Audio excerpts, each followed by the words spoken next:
So I want to listen to this clip from CBS Sports. We have Mike Renner and Kyle Long on their podcast, and Matt Ryan, former NFL quarterback, comes on to discuss the Packers. So here we have it. I do think for the Packers, from their perspective, this was a game that just like they've won all year. They've only lost to the best teams in the NFL. They've only lost to the Lions, to the Vikings, to the Eagles. They beat everyone else. So until they pass that test, which is beating one of those teams atop the NFC, I don't think we're going to really learn anything about the Green Bay Packers until playoff time. What we did see, though, I don't think anybody wants to see him, though. You know what I mean? Because no. I think they turn the football over on the defensive side of the ball. They run the ball very well, and if Jordan Love gets hot, he's like the streaky kind of player that could have a Joe Flacco type of postseason or an Eli Manning type of postseason, where they just go on this heater, right? And the team around them is built to win. I'm intrigued by the Packers right now.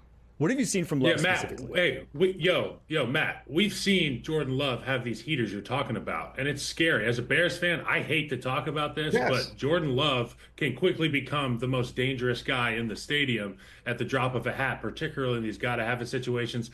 Add to the fact that they added Josh Jacobs to this offensive attack, and the way that Matt LaFleur is able to scheme up some of these runs, these counter orbits. There's so many things to look at for the second level of the defense. Josh Jacobs, patient runner. It all plays into Jordan Love having an opportunity to have an easy go at it at the quarterback position. But go on, Matt. I'm sorry to cut you off. He's going to make big plays, right? Like this is what he does. He scrambles. He's got good mobility. He's got a really powerful, strong arm, and he's not scared to throw it.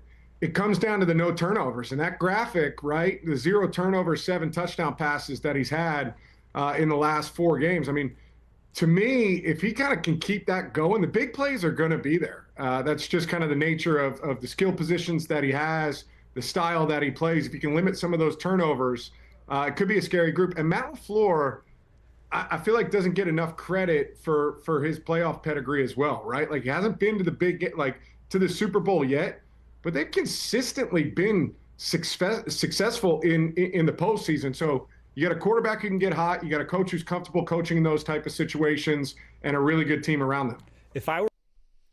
Yeah, I mean, there's not much there that I disagree with when it comes to Matt Ryan. I think that we all know the Packers have the ability to beat any team. The question is, can they beat those top-tier teams? I think the answer is yes.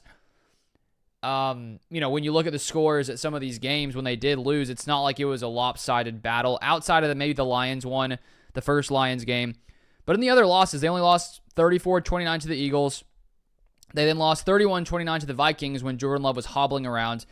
And in this past game against the Lions 2 weeks ago, basically, they lost 34-31. So they're right there. It's not something where, if the Packers had lost by 2 scores in each of those games against the top teams in the NFC, I might be sitting here a little bit nervous, wondering whether or not the Packers could actually show up against those top-tier teams. But it's not like they just had terrible games. They were, one field goal, 1 score away from winning those games. And I do think that they can win those games. And I think for me, the biggest question for me is the Packers defense going to show up in a big way in the playoffs? Because if they do, based on what we've seen from Jordan Love, the Packers offense the past 4 games, scoring 30 plus points in the past 4 games, the offense to me is not a concern at all. My thing is, can this defense show up like they did against the Seahawks, facing off against some of these other top-tier offenses? And, when Jordan Love, he hasn't thrown interceptions recently, which is awesome. Josh Jacobs did fumble at this past game. So I do think the Packers can get away with a turnover or so in a game, depending on, whether or not the defense also forces some turnovers. So it's not going to, if Jordan Love throws a pick in one of these upcoming games, it's not the end of the world. Quarterbacks throw interceptions is sort of a part of the game. And most guys aren't out here like Aaron Rodgers with his insane, basically 4-to-1 touchdown interception ratio. So a lot of it does come down to Jordan Love, but based on what we've seen from him, I do think, for me, the bigger question is the defensive performance. But those are my thoughts. Let me know your thoughts in the comment section down below. And if you want more Packers content, feel free to subscribe, and I'll see you guys next time.